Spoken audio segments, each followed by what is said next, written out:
back with another episode of our Meet the Member series, and today joined with Jess Swanson, a longtime member, longtime friend here. So, Jess, thanks for hopping on today.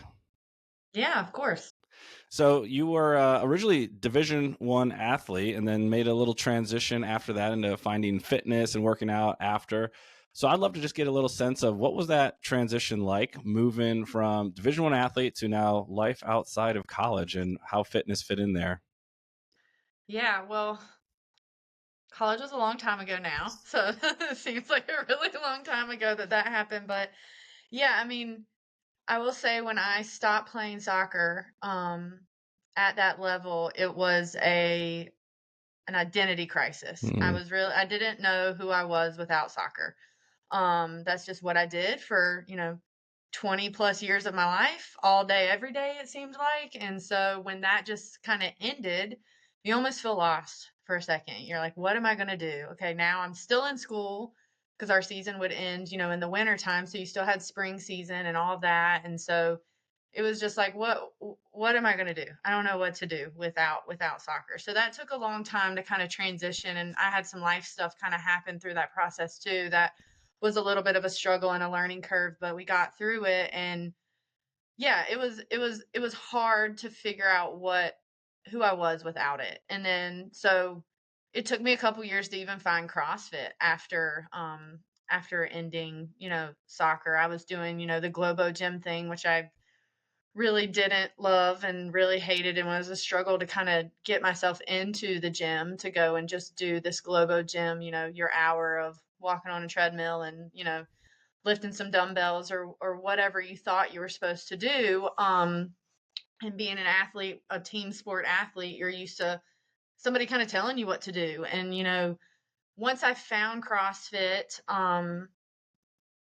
it was definitely a shift in my mentality as far as I felt like I'd found a community again, which I really was lacking there for a little bit. And then also just kind of being competitive again. Growing up, playing soccer for forever at a pretty high competitive level. And then again, for it to just end, you're like, how do I fill this void? And so once I found that, I found, a community. I found a little bit of competition within the gym, and then a little bit of competition with, some local comps and starting to do a little bit higher level comps. And so it really filled a void for me that I was missing, that, my personality and who I am to a core really, really needed at that time. So, and then I've stuck with it ever since. Yeah, it's a journey that I think a lot of athletes find themselves in. Of you love your sport, you love the camaraderie, you love being with other people, and then it's gone, and it's just like, what do we do now? And then you start living life. You're like, wait, I should probably keep moving and try and be fit and active and stay healthy. And finding the right fitness option is always a tough thing. So, what was it that drew you to CrossFit after a couple of years of making that transition from college athletics and trying some different things out? Like, how did you hear about CrossFit, or what led you to walk into that gym? Yeah, well, at the time when I found CrossFit, I was still living in Greenville. Because once I graduated and got a job, I stayed in Greenville for a while. My fiance Gray, he was actually doing some CrossFit while I was doing I was taking more of the personal training route with a buddy of mine. So we were kind of doing that, but we were doing the personal training at a CrossFit gym. So I'd heard about CrossFit for a while, and then once I left Greenville and, got another job in Raleigh, Gray was still in Greenville. And so I was trying to find, something else other than just this Globo gym that I was kind of had joined once I moved back. And so that's when we moved to Fuquay, and I actually found the gym that we are currently located in was another CrossFit gym. And so we joined that. And it was local and it was nice, and so we were able to do it together because at that point Gray had now moved back to was in Fuquay as well. And so we joined that together, and that was something that we were doing together, which was also really nice. And so ever since I joined there, I've kind of hopped around a few other gyms in the area, but it's always been CrossFit. No matter, once I found it, I've ultimately never left. And God, at least 10 years ago, probably, if not more at this point. I lose track of time, Yeah. but One of the things I love too is hearing somebody who's been in it for 5, 8, 10 years, because it does show that it is something that you can do for the long haul. It's not just a short stint. So, with along those lines, what has kept you in it over the 10 years? You mentioned that competing was something that was fun for you for a bit, of local comps and even some of those mid-level competitions, the community aspect. But what else has kept you in it to have that be your main focus for your fitness for 10 years? yeah, at first, in my younger years, it was the competitiveness of it is what kind of drew me, and obviously the community comes along with that. But at first, it was primarily I'm joining this because I feel like I'm being competitive, I'm winning. I can see the progress that's happening. I got into the macronutrient counting, and you kind of dive in and you go 100%, and you're buying all the shoes, and you're drinking the Kool-Aid. And so that was me in the beginning for sure. And now I'm getting a little bit older, and so now it's probably more about the community and just spending time with the people that I enjoy being around, and the people that we live in a little CrossFit bubble that not a lot of the other population um in America, or whatever, the world, whatever you want to call it, that really we live in a little bubble. We're a little isolated. And so um for me now, it's kind of transitioned more about spending time with my best friends, to be honest, and getting to spend time with my fiance outside of, work and life and running a business and doing all of that. And then, doing stuff outside of the gym. And so I'm still doing I piddle a little bit in the competition world still. I'm going to hold on to that for as long as I can, I guess. But as I've started to get a little bit older, it's not as much about that anymore. It's more, I'm scaling stuff back, doing masters, weight, doing, if stuff has a master's, wait for it, or scale back, or whatever you want to call it.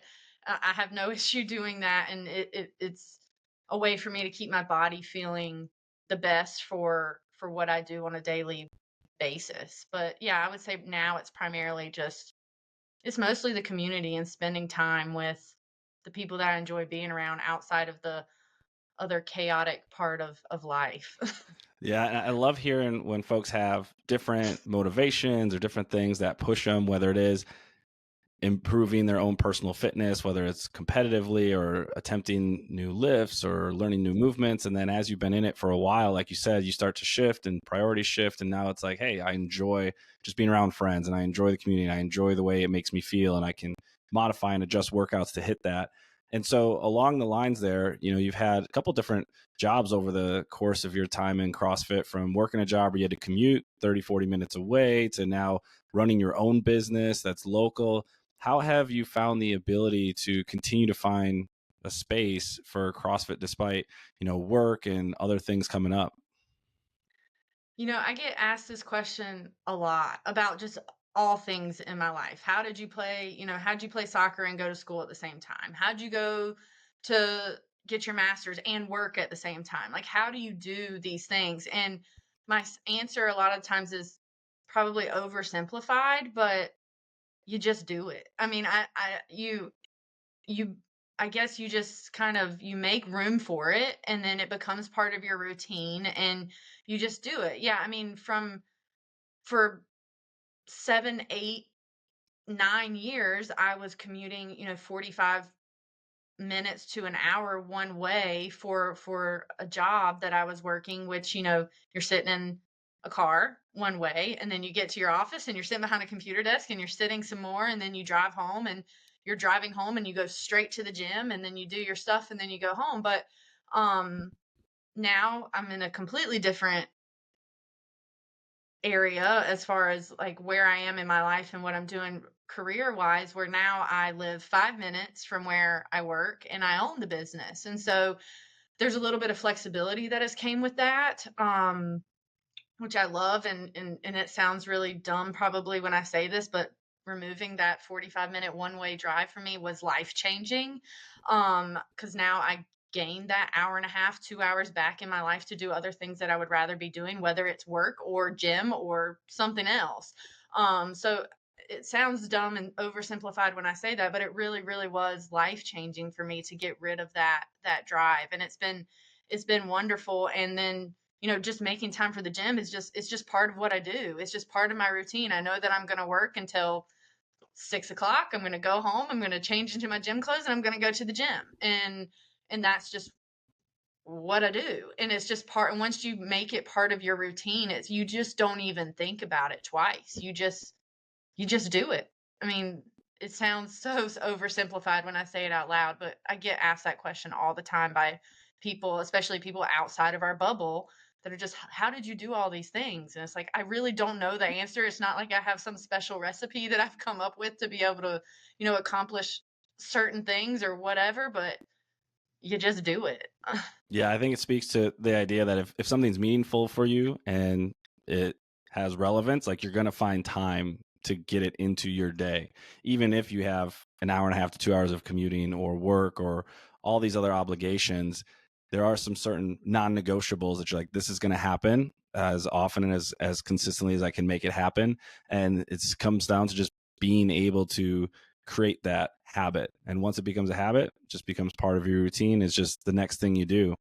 And so you mentioned that you've been around a couple different gyms over the course of 8 to 10 years, been with Greater Culture now for a while. So what are some of your favorite things about being a member with Greater Culture? I mean, obviously your wife, and other people within the gym have been, mine and Gray's best friends for, I mean, I've known you guys now for 6 years, maybe even more. Mm-hmm. I'm not sure. Which is wild to kind of think about because I remember the day that Emily walked through, an old gym that we were at, and she dove right into her to Murph, I think was her first Mm-hmm. workout. So, and we just clicked from the beginning, surprisingly enough, because we're both a little bit crazy, but it all, levels out. And but yeah, I mean, obviously, that is probably the biggest thing for me is I get to spend time with people outside of the craziness of life that comes with work and, just being an adult and paying bills and, all of that stuff. I just get to spend time with people that I love being around. And as Chris has said in previous things, the characters of the classes that we go to, you just can be yourself. And so, it's a safe space that I feel like, if I say the most off the wall thing one day for whatever reason, whether good, bad, or indifferent of what people are going through at that time, it's nice to just be able to feel the stress kind of leave your body when you walk through the door for that hour or maybe 3, depending on how long you're hanging around and chit chatting, but to just kind of, be yourself for an hour and not think of anything else that's going on in the outside world that you have going on, the stresses that come along with that. And so that's what I enjoy, on a Saturday morning, don't love getting up early, but, we go and we do our Saturday morning workouts. We get to partner, which is nice. And so most of the time, and you get to partner with different people. I don't partner with the same person every single day. You get to work out with people at different levels of fitness, and then once you're done, you chit chat, we go and do our hot girl walk, and then we come back and go and get a cup of coffee. And so doing those kind of things, it's really nice because you really get caught up a lot of the times in what you have going on. I mean, I know for me personally at this very moment that we're having this conversation, I mean, I'm overwhelmed with what I have going on in my personal life as far as career wise and what I'm trying to balance and all of that. And so getting to kind of step back for a second and just relax is really nice. I mean, for the first time, I could probably say in probably close to the 10 years that I've been doing CrossFit, this week alone, there were 3 days in a row I didn't make it to the gym. That hasn't happened. I couldn't tell you the last time that's happened.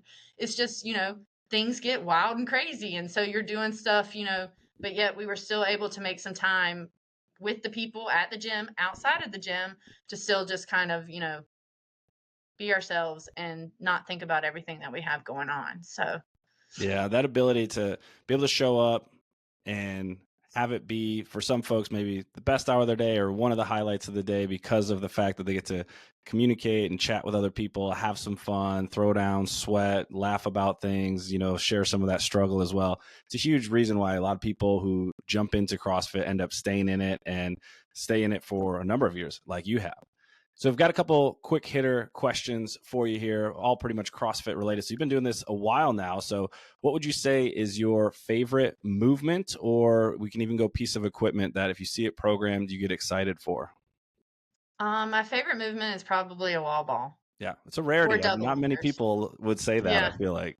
Wall ball or double unders are probably my 2 favorite, things to do. I feel a shift coming as I start to age, like we were saying earlier. Maybe some of those aren't my favorite anymore because I'm not as good at them as maybe I used to be, but, those are probably still my top 2. All right, so let's flip it then. And what's your least favorite movement or piece of equipment when you see it programmed? God, anything cardio, which is surprising coming as a soccer background, but like burpees and a bike, an air, what was it, an assault bike or Hmm. whatever they're called, Hmm. or even just running, Yeah. which sounds so dumb, but yeah, just I mean, I just give me a barbell or something heavy is more what I would prefer to do. Give me something more Yeah. CrossFitty. True CrossFitter now. Avoid cardio and running at all costs. Keep it all Yeah, inside. unless I'm chasing a ball, I'd rather not run. Yeah. All right. What is your favorite type of music to work out to if you could? Oh, easy country, Morgan Wallen, all day, every day. It's also a rarity in the gym. You don't hear that too often, but thankfully Fit Radio makes a couple country playlists that are a little bit more up tempo, which is good. All right, so I think we might know the answer to this one based on what you've said so far. So, 3 different sort of durations for CrossFit workouts. You got the short sprints, you got the medium, like 8 to 12 minute deal, and then you've got the long, either chippers or AMRAPs. What's your favorite time length for a workout? I would probably say short or short to medium, Hmm. definitely not long. Something that, I can, kind of like soccer, let me sprint for, 10 seconds and then rest and walk around for a little bit. That's kind of what I Exactly. prefer. I 100% agree with that. Well, Jess, thanks so much for spending some time getting to know you a little bit better. We appreciate having you as a member at the gym and all you do for the community. So thank you for giving us a little insight into your world. Yeah, of course. Thanks for having me.